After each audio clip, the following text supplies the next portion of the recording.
Hey, what's going on, my friends, and welcome to my YouTube channel. My name is Victor, and I help people navigate through their spiritual awakening process. And today I'm going to share with you 5 signs that the universe has big plans in store for you. Number 1, you feel lost. You know, there are times in our life where there is certainty, where we feel like, okay, I'm on a good path. I'm in college. 4 or 5 years from now, I'm going to have this career, and I'm excited when I think about it. I'll be making more money. I'll be doing what I enjoy doing. And right now, all I got to do is show up to class, and my life seems to be on a safe, predictable, linear trajectory towards something that's relatively cool and exciting to me. There are times in our life when it's like that. But if you're watching videos like this, if you would click on a video with the title resembling this, it means you are on the spiritual path already. You're already going through a spiritual awakening.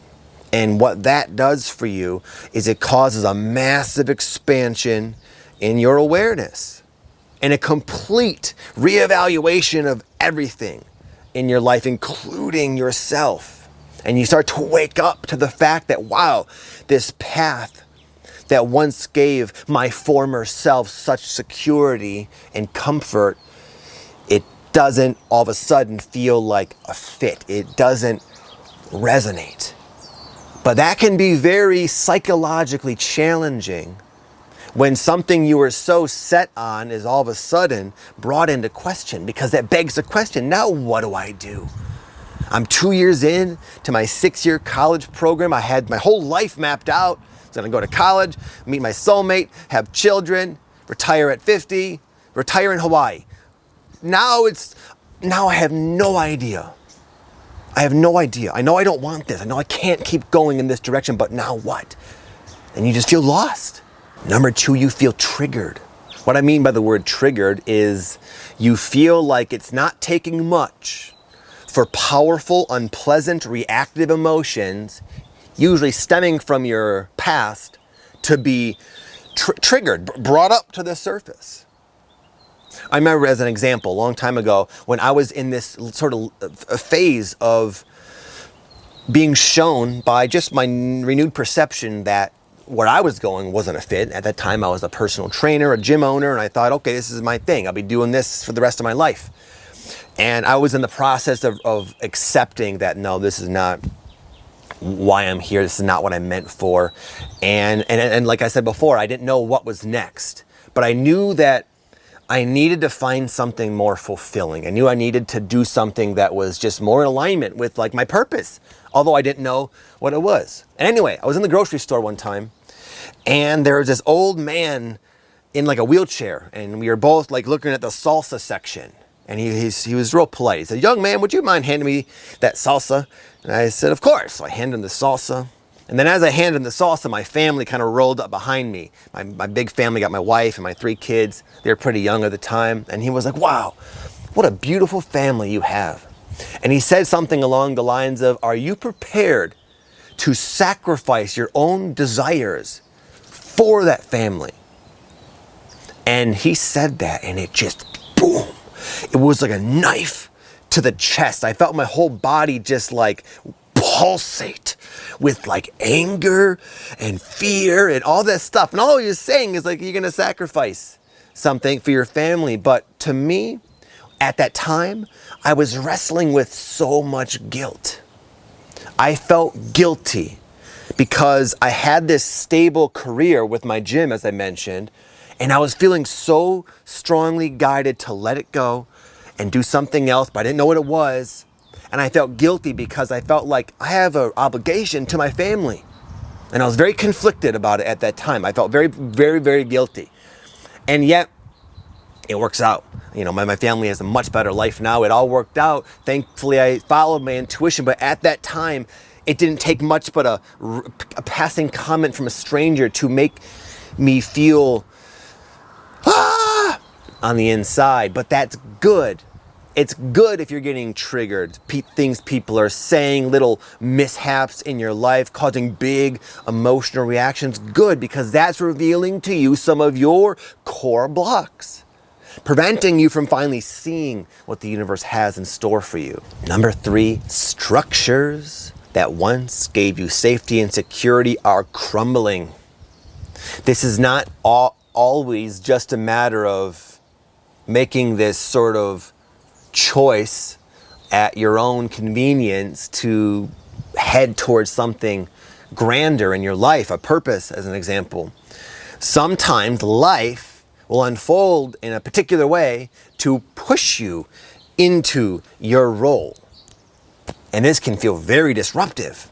And for me, as I mentioned, I had this gym, and even though I would say parallel to me starting to see my relationship with it different and realizing this is not going to be likely a long-term fulfillment of my life. I'm not going to be happy doing this. As I was having these thoughts, the gym itself was experiencing a lot of problems, a lot of complications, a lot of major issues, weird issues, like little random synchronicity type issues, and even big issues. The bigger issues was we were having a hard time signing clients. Another gym very similar to mine opened up literally right across the street from me, and they were way better with their marketing. They had multiple locations, and they were just basically everybody would come in and go to them. Those are like practical struggles. We had the gym kept flooding. Something the neighbors were doing. I was in this like industrial complex. Whatever they were doing in the neighbors, it would cause water to rise up from like the drains.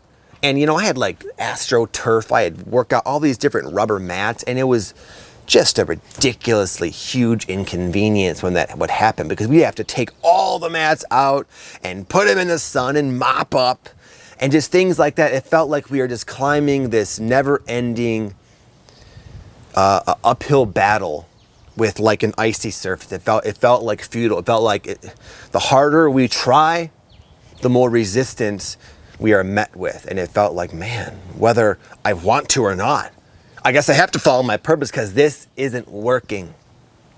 Number 4, you do have support. Maybe not the type of support you think you need. However, it's a support you actually do need.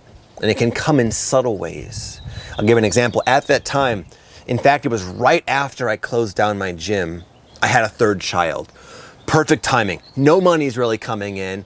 I just followed my intuition on blind faith and out of the realization that I can't keep it up anyway. The universe had successfully pushed me out of that chapter, but the aftermath of that was me still not knowing what's next. And I remember, in fact, I have a picture. No point of finding it, but it was of me holding my infant 3rd son, or 3rd child, 2nd son. You know, it was like the 1st day or 2nd day or something, and he had this little guy next to me, and I was reading a book. Reading the book Think and Grow Rich by Napoleon Hill. And the book was so synchronistic and so helpful. It was all about this. It was all about finding my purpose. Understanding that my beliefs and my thoughts and my passion can create a new life if I'm committed and if I don't ever give up. And it was like exactly what someone in my precise situation needed to hear. It didn't save me, it didn't rescue me, but it kept me afloat and allowed me to keep going.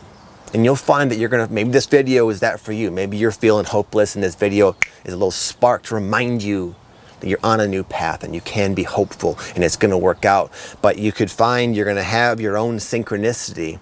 And that's what's cool about sort of rolling with the flow of the universe, is that, okay, when you are in harmony with the universe, it will support you. It will give you exactly what you need to the letter at the perfect timing. In fact, there came a point during my big transition where we almost ran out of money. And in some people's perception, we did run out of money, a lot. And we had to start paying all of our bills in credit cards. And we had like 7 credit cards, maxed out all of them. We had like $50,000 of just credit card debt. And just as we were had maxed out our last card, my new endeavor, my new business venture finally started to make money. And we never were without, we never failed completely, although it came pretty freaking razor thin. At a point, we are always supported. And when you live an authentic life, When you let the higher self within you, your better self, your intuition, your instincts, to dictate your actions, and you trust as best you can, you will be supported. Lastly, I just want to remind you of something I would almost guarantee is already there within you. And that is this: an intuition, an internal, deep knowing that if you follow this path, if you trust in this path, if you trust in yourself, if you trust in the universe, it's going to be awesome. That you're headed towards bigger, better things, a brighter reality, a more fulfilling life, more abundance, more joy, more expansion, more self-discovery, more purpose. You don't think that. Your mind is not saying these things, guaranteed. Your mind is saying the opposite. Are you crazy? No. Here's all the reasons why. That's not true. Your life may not be saying that either. The gym is flooding. You're in credit card debt. All these crazy things are happening. It's like, no. Emotionally, you might be a wreck because you're being triggered and sort of being asked to endure this wild transition, but intuitively, you just know. You know it's all good. You know it's all happening for a good purpose. You know it's all gonna end up all right. How do you know? I don't know, but you know. You just know. Remember that. Remember that you can make the choice at any point to sink back into that part of you that already knows.